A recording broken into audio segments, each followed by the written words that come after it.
A while back I made a video showing a filtering system using capacitors and inductors, and it's typically used in things like stereo speakers.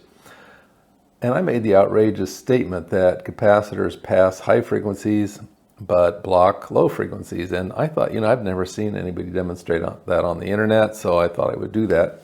And what we have here is we have our frequency generator, and that's going to go into our capacitor.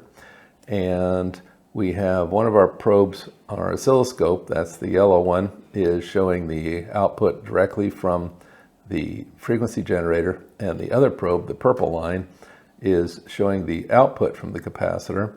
And we have a purely resistive load right here. And that's pretty much it. So the star of the show is going to be this oscilloscope, and I will have to change the time base as we go, but we're starting out at 1000 hertz, and the yellow line is showing the output directly from the signal generator, and the purple line is the output from our capacitor right here. And you can see that the purple line is pretty much flat. Now let's change it a little bit at a time.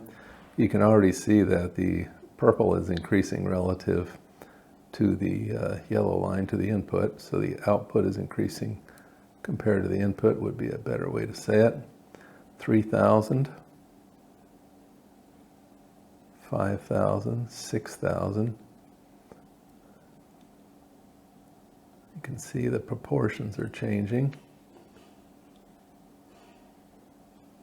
16,000, 20,000.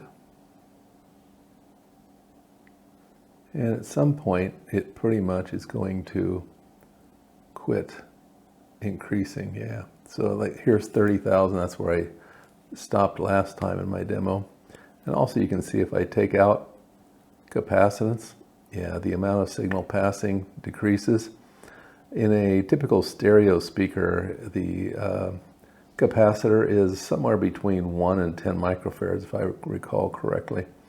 So yeah, the amount of capacitance makes a difference.